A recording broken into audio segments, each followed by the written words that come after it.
Hello, everyone. I'm Greg Smith, the Curriculum Coordinator for the BioNetwork Bioprocessing Center, and welcome to today's presentation entitled Food Safety, Where Are We Heading? Our panelist today is Dr. Sandol Johnson, former Food Science and Safety Coordinator for the BioNetwork. In just a moment, I'll turn it over to Sandol, and we'll begin today's BioForum. And we'll have time at the end of the presentation to address all of your questions. Please mark your calendar for our next scheduled BioForum coming in November. Registration for this event is free and available online at ncbionetwork.org. We'd like to remind our audience that if you log on to ncbionetwork.org/IET, you can take advantage of our free interactive e-learning tools that we have created. These cover a wide variety of topics, and we're certain that you will find some of these that you can use. Thank you. We're excited to have Dr. Johnson as our panelist today, and I'll turn it over to her right now. Okay, thank you very much. I appreciate being here. We have a challenge ahead of us being in the food industry because we're having a lot of changes there coming very quickly, and a lot of people are very concerned. They do not understand the concepts. They do not understand, you know, the gravity that that the FDA is trying to share with the industry.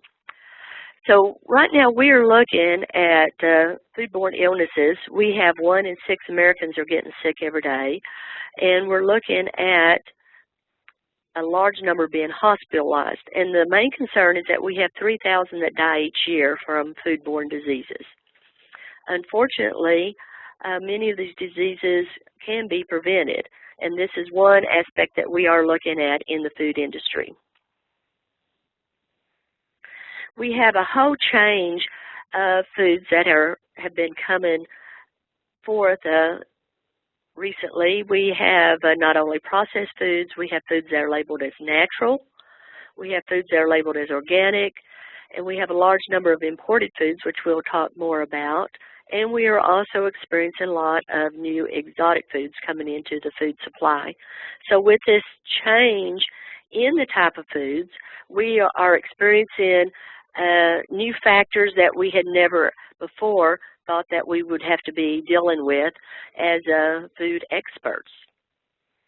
And as we look at food safety, we got to understand that it includes microbiology, chemistry, standards and regulations, risk management, and all of these things are necessary to address the new problems that we are coming up with the pathogens that we are seeing, chemical contamination, toxins that are seen naturally, any type of additives, and allergens. So this is very critical in food safety today. As we go into 2013 and 2014, we are seeing that consumers expect more from us. We are now having like strawberries all year round.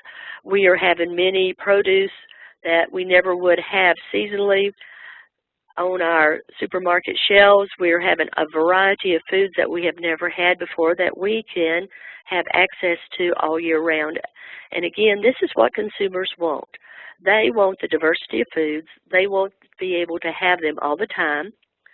They really place the responsibility on the producer, because when a consumer goes in to buy food, they expect that food to be perfectly safe, no matter what they do to it.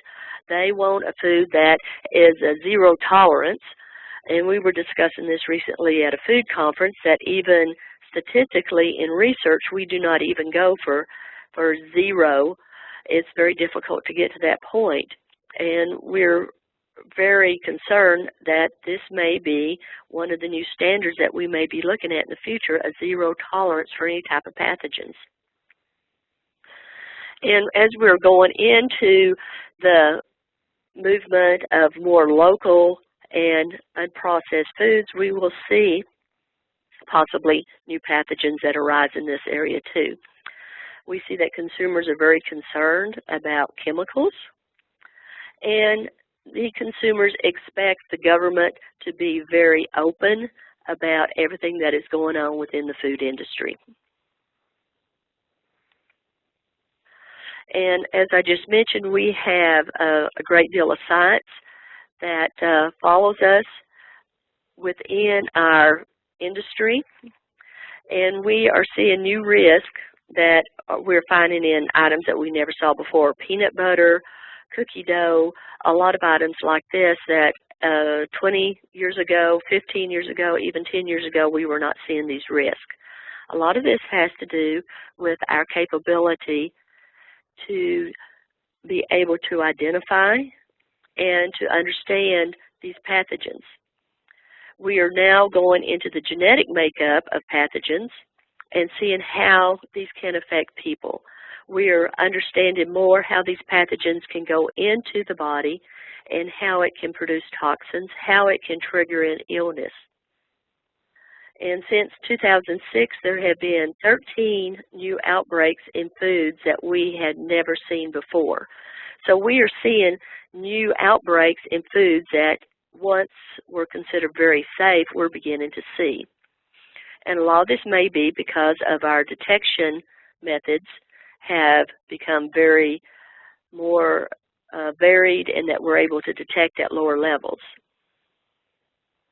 Another factor that we in the food industry must consider and be aware of is the influence of media.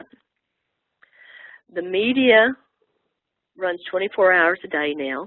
It receives new information. It puts it out there immediately. And as we know that the media is very biased, they're very selective, and they're always trying to find someone to blame. And now with the social media, we have a vast method of getting information to the population that we never had before. Dr. Oz has a lot of information on his show. I have a side note on that. You know, I have some friends who are in food safety, and he did not like what they were saying basically about how to prevent food illness was to cook it correctly and to use your thermometers as you're cooking. So that was never aired on his show. So the media tries to hold the consumers captive in having someone to blame, as I mentioned, and also being very biased in the way that they look at the food industry. It's almost like the food industry is the bad guy now. We have outbreaks. This is a chart showing 2009 to 2010. This is from Center for Disease Control. And we have a pathogen commodity pairs for the most outbreaks and related illnesses. And you can see we have salmonella. Most hospitalizations are from salmonella and E. coli 0157, and most of your deaths have come from E. coli 0157, salmonella, and listeria. But as we are looking at this, you should be able to see that as we are looking at salmonella, we also have 88 hospitalizations from a vine stalk vegetable. This is something we had not seen before. Also, 493 illnesses from salmonella in sprouts. So we have a new concern with our fresh produce and also with sprouts. And many illnesses do go unreported. Most people just consider it as a stomach bug. But as the media begins to increase our awareness, we are seeing more people who are going to hospitals, going to the doctors when they are feeling any type of discomfort or having any problems. So we are beginning to see more reporting, and the numbers have been increasing. This is a foodborne illness chart. It's rather small, but I wanted to include as many products as I could. And as you look at the 2012 product, you go all the way down, you see we've got dog food, and we have a recent dog food recall presently. So when we're talking about food, we also include pet food in this category. And as you can see on the 2012-2013 at the very bottom, we have the most recent outbreaks, which is the salad mix with the cyclospora, the cheese from Wisconsin with listeria, and a new cantaloupe outbreak with listeria also. So we continue to have very similar outbreaks each year of consistently salmonella and listeria. So this is illnesses that have been reported by the Center for Disease Control. And many of these items, of course, were put on the recall category. When we talk about recall, that is when the food company itself will recall a product. And we have more products that are recalled by companies than ever before, and it is because the food companies are very aware and have their own testing. They have their own food safety personnel that keep up with this, so it does not have an opportunity to reach to the government level before these products are recalled. And as a side note, a lot of these recalls really have not been recognized as a foodborne illness. It may be something very simple such as labeling or some other type of product deficiency that might not have anything to do with illness towards humans.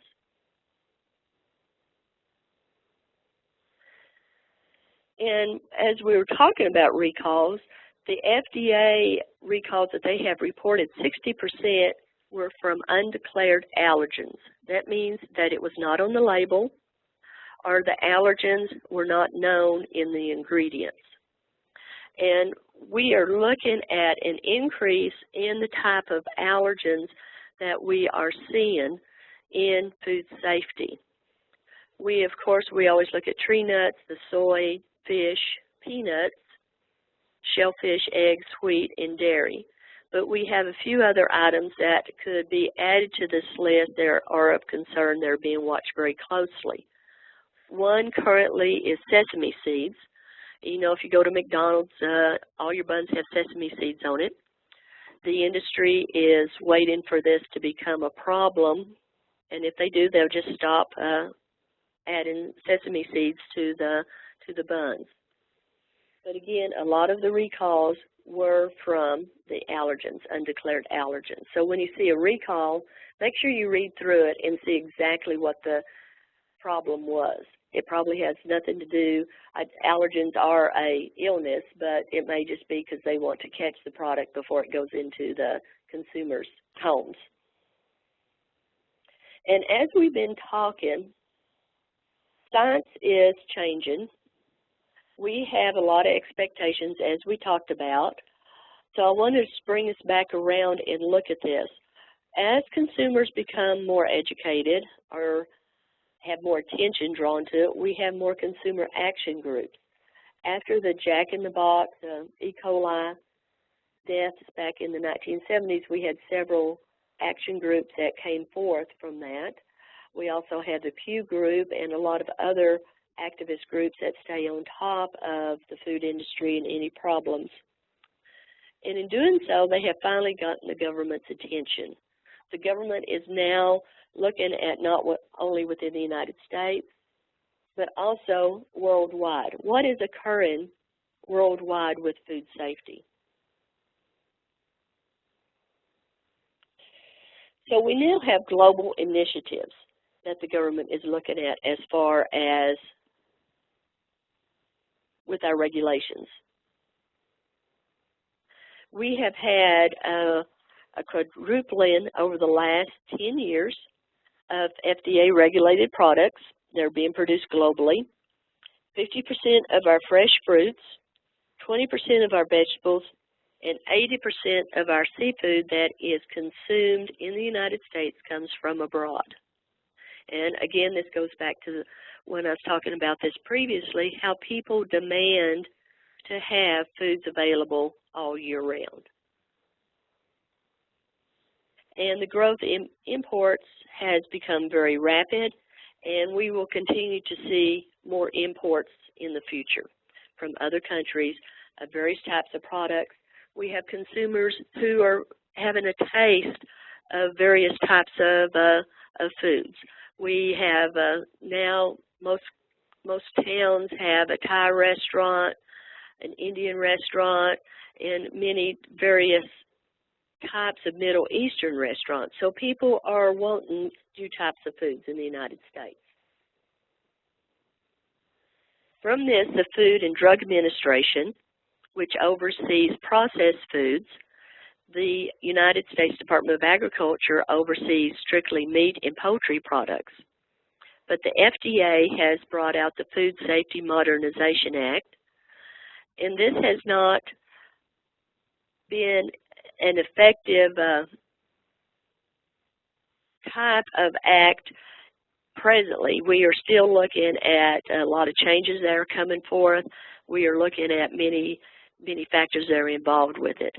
But this is the most sweeping reform in our food safety laws in more than 70 years. There has been no new laws under the FDA in 70 years. President Obama, he signed it into law in January 4th, 2011. And I said since 2011 we have not seen any major changes, which has been slow. They were waiting to see the presidential election, who was going to be president, and what administration was going to be in office, so they can determine which direction they were going to go with the FSMA.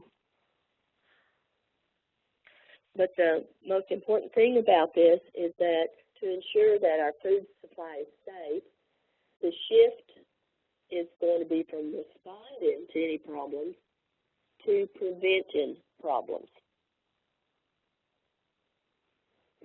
And as we have brought out in previous discussion, the FSMA is needed because mainly we are a global community now. We have many raw materials and ingredients that are imported, many spices, many small quantity ingredients that are imported that may not be correctly labeled or that we may not even be aware of that's in our foods. We are having a food supply that's become more high-tech and more complex. We have more foods in the marketplaces. And as we talked about, we have new hazards we've never seen before. And also we have a population of individuals that are at risk. In the FDA, with the process of the new Food Safety Modernization Act, we will have a draft that will be released for public comment. And as we are looking, we have a public meeting on foreign supplier verification program, and this is the newest one that is coming up. So this is a public meeting that anyone can attend. If you cannot attend, you can turn in your information as a comment. And currently the FDA is looking at an environment impact statement on the produce rule. They have been working on the produce rule first because it's been very critical with the new outbreaks that we've been seeing that have been coming from fresh produce. And so we're looking at the standards for growing, harvesting, packing, and holding of produce for human consumption. And again, this is a comment period, and the comments are due by November 15th. So with the new FSMA law, this will affect manufacturers, processors, people who can take a fresh product and take it one step further, make it into a more processed product that can be consumed, farmers and growers, transporters, retailers, import, laboratories, third-party certifying bodies, and foreign governments.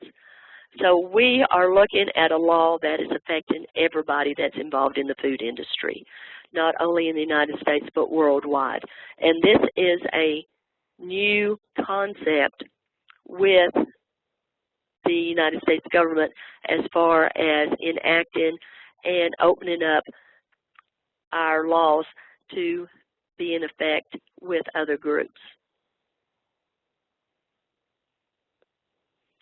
So they're looking at integration. We're looking at making sure that we have all of these groups that integrate with each other, that they are working very closely with each other. We're looking at, of course, the import, as we mentioned. We're looking at having an enhanced partnership. And, of course, prevention. Prevention is the key. That is the key word for FSMA, is how are we going to prevent these from happening. So in doing so, we're looking at a stronger enforcement. The FDA is being given more authority through the FSMA. And they are looking at the ability to have mandatory recalls. Even if the company is having a recall, if the FDA does not feel like they are moving fast enough or they're being open enough about the recall, the FDA can come in and recall any product. They're looking at having more access to the records of the company. At any time, they can come in and look at the records. On-farm produce safety. This is an issue, like I mentioned, that's being discussed now. HACCP and more regulatory in-house type of safety is going to be enforced. Increased inspections, including foreign companies and suppliers. And they're also looking at additives that can be intentionally added that would adulterate the food product. And, of course, more stringent import regulations and having registration and fees every year. They are looking at this to help with the enforcement of the FDA. These items are still being considered and discussed. As I mentioned, we do look at animal food, pet feed, and they're still looking at how this can be implemented under the FSMA. So this may be something that may be 3, 4, 5 years out. They're looking at verification of all suppliers. They're looking at third-party accreditations, and also looking at long-term importer programs that will qualify importers.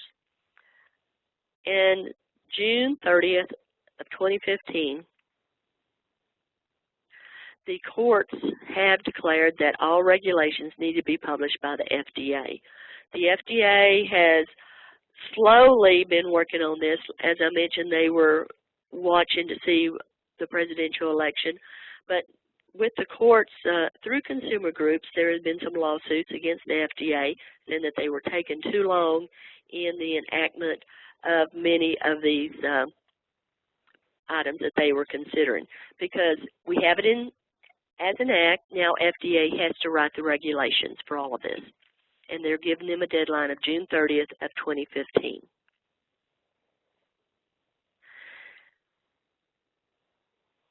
As we're looking at preventative control rules, we are looking, again, the key principle to conform the industry role on food safety. We're putting more of the emphasis back on industry. Industry has to be the one who has the preventative controls. Industry has to be the one that is responsible. And we're looking at the prevention of hazards, again, going back to the industry. What is the industry doing? And risk-based management. What are the risks that are involved in these food products, and how are they going to be prevented?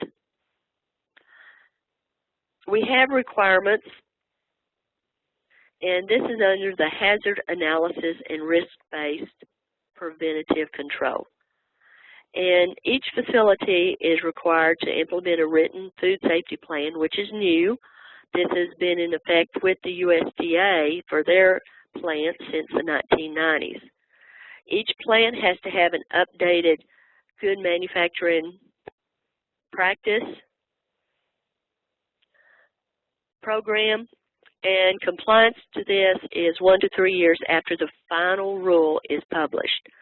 So many people in the food industry have several years to get these in place. Your larger companies are already running under a HACCP plan and have a GMPs, but some of your smaller and mid-sized food processors may be just now developing some of these items.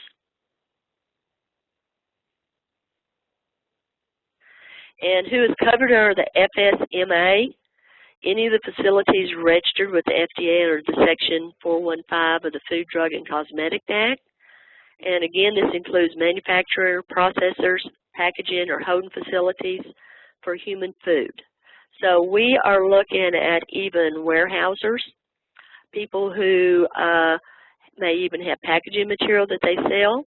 So this could have a wide sweeping effect over not only the facility of the food industry, but all the people who supply products to the food industry. And this applies both domestically and in foreign countries. So this is the wide sweeping FSMA of who's being covered. We are also including the foreign countries and foreign companies. Currently, we have a produce rule that they are looking at. They're looking at the risks that are involved with the practices of produce production. They are looking at how can the produce become contaminated from the microbial end, and they're trying to be very flexible with the produce company. They're hoping that they will become compliant with the FSMA, with any new regulations they come out, depending on the size of the company, within 2 to 4 years. And they have a new water requirement as well. With the outbreak of the salad mix cyclospora, the product came from Mexico. They are investigating that it came from Mexico, and they're looking at the water supply, and that is a major issue with produce. Is it a clean water supply? Is it being tested periodically to prevent any type of parasitic activity such as the cyclospora? Is the content of the water at the potable where it can be consumed levels? The definition for farms has been outlined with the FDA because people are very concerned about this, saying, you know, I'm a produce farmer, you know, how am I involved with this? But a farm is defined as any that can grow, harvest, pack, or hold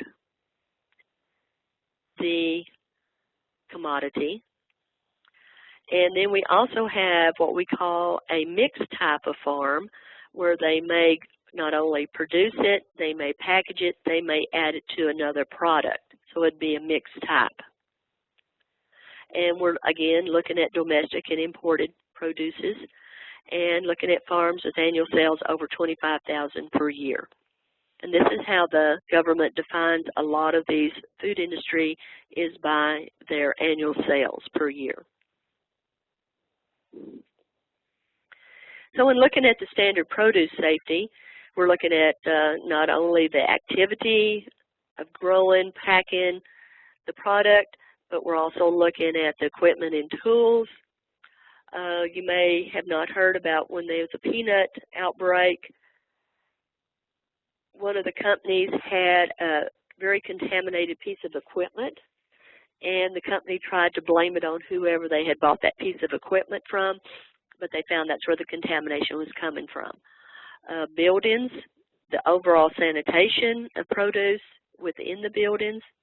We talked about water, domestic and wild animals. We can have a spread of salmonella and E. coli just from wild animals walking across a field of watermelons or cantaloupes or something. Again, the soil, they're doing testing of the soil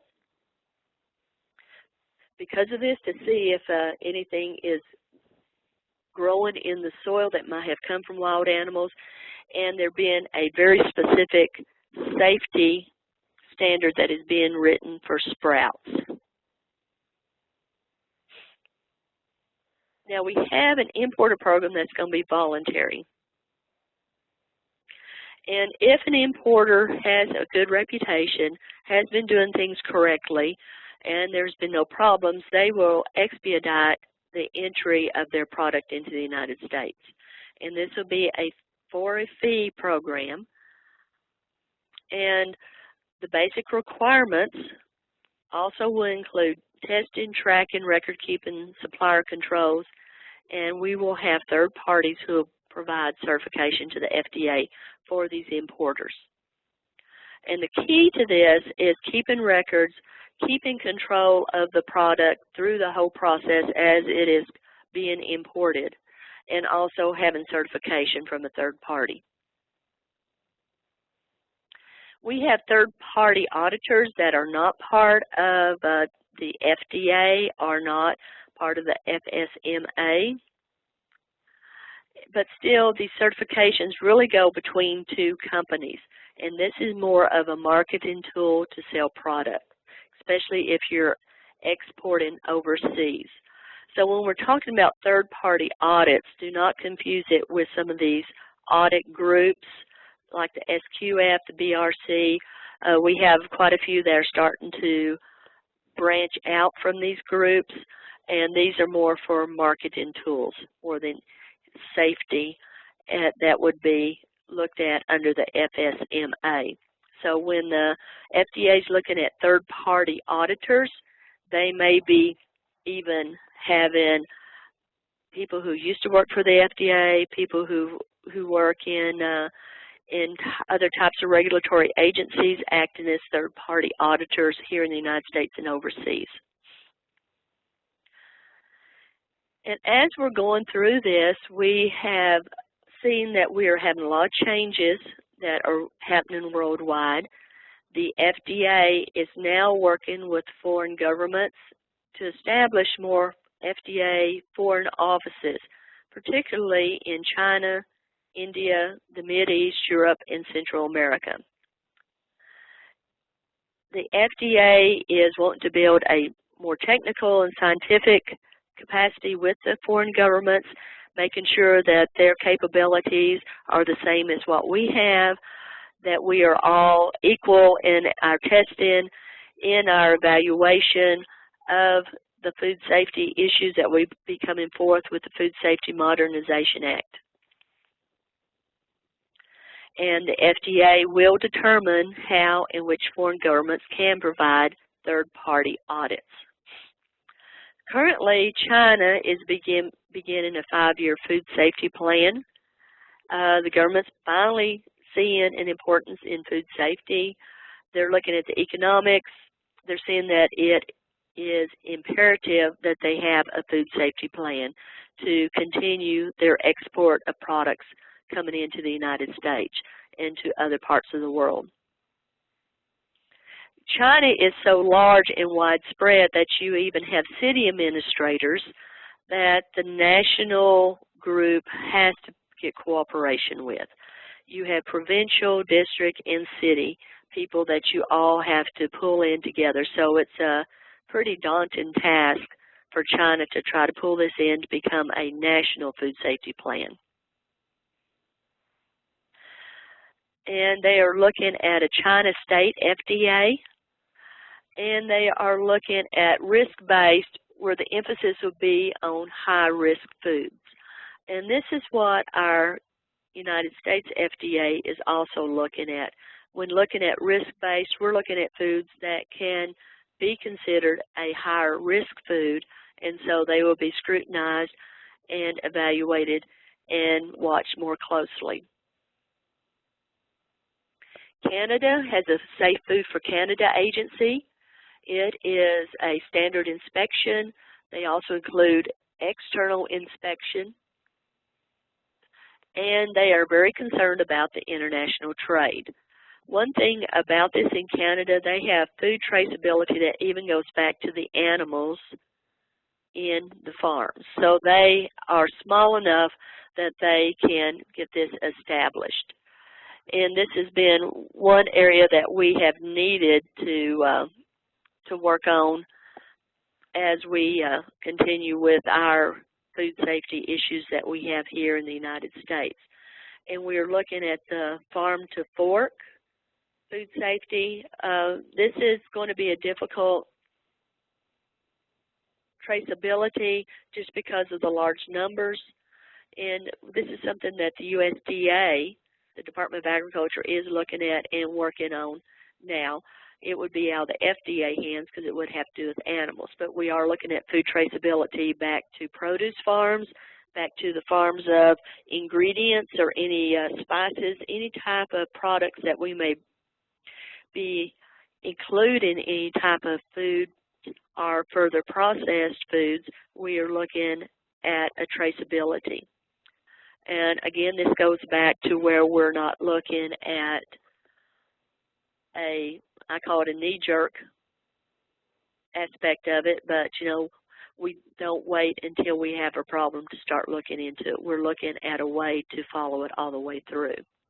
And so Canada is leading the way in this traceability.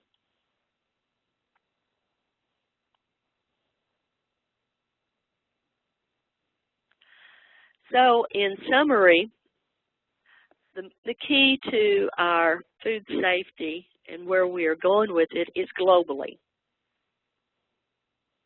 We are seeing that science is very important in the future of food production.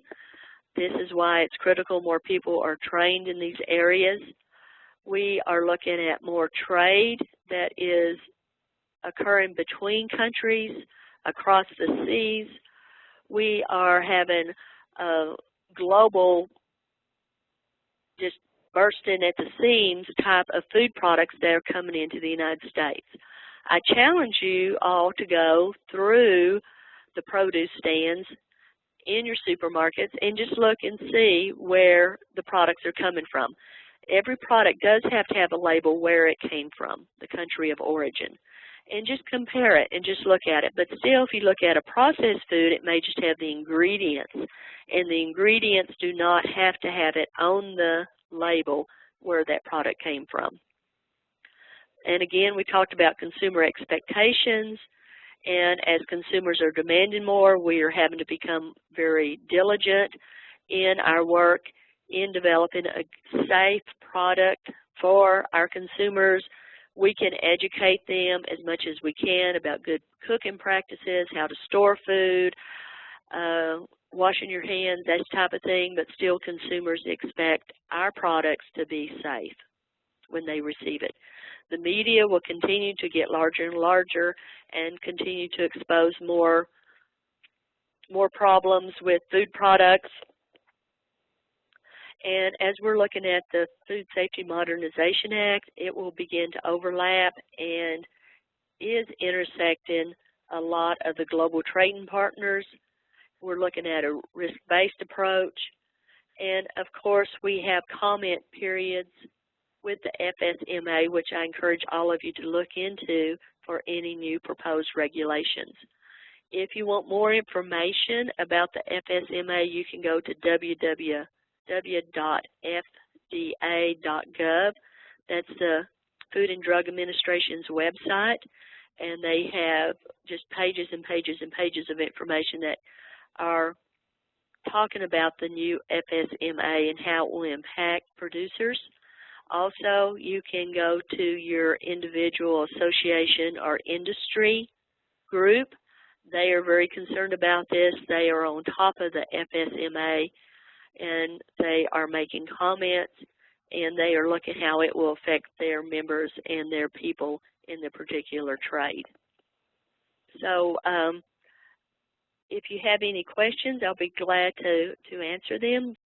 Thank you, Dr. Johnson. We do have some questions that have been submitted, and we have, I think, enough time to get to all 6 of them that have been submitted.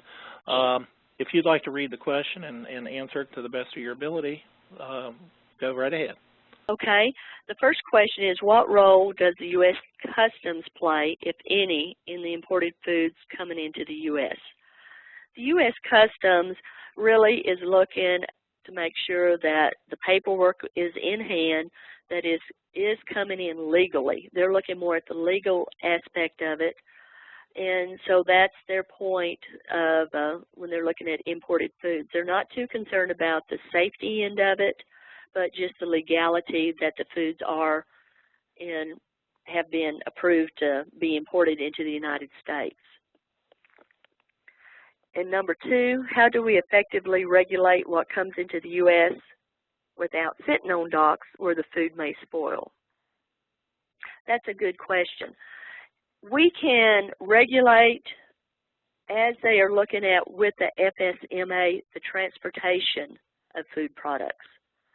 So they are looking at, when they're looking at risk-based, they're looking at the transportation. How is it being transported? Is it being transported correctly, frozen, fresh, refrigeration, whatever? And that it is passing hands from the transport to a new type of transport that can effectively move it on. So this is one issue that this FSMA is looking at, is the transportation, which would be involved with, as you're saying, sitting on docks. You do not want a product sitting on the docks for 5, 6, 7, 8 hours. You want that product to go ahead and be moved on to where it needs to be stored or pushed on. So I think you'll see some regulations coming out about this too. And I do not know what they'll be. Number 3, is there a quarantine period for foods being released for sale, for instance, with peanut butter? There is not. They have talked about having, if you'll call it a quarantine period for products, fresh products coming from other countries. I sat in on a webinar where they were concerned about beef, fresh beef coming from Canada into the United States. This is with the USDA, and having a period of time that it has to be tested for E. coli, for salmonella before it can be further processed. In doing so, you're losing the integrity of the product. It's becoming unsafe because you have to store it for that period of time. But right now, there is not a quarantine period for foods being released for sale. They go ahead and produce it as quickly as they can, but they do keep the lot numbers and the date of production. So if there is a problem, they can identify that lot number, where it has gone and which stores it has gone into, so that they can quickly recall it.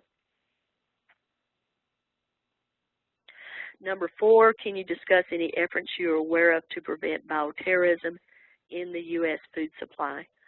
To be honest, I have not heard of anything recent. I know several years ago we were very concerned about it. I think the closer we were to the 9/11 attack, we were more concerned about bioterrorism. But current efforts, I do not know of any. I'll be glad to look that up because that's of interest to me. I'm very interested in the bioterrorism. It would not take that much for us to have a tainted food supply. And as you know, we have like a 3-day supply of food in our grocery stores. About every 3 days we have to have new product coming in. So if they could disrupt our transportation system, that could be a form of bioterrorism where food is not available to the population.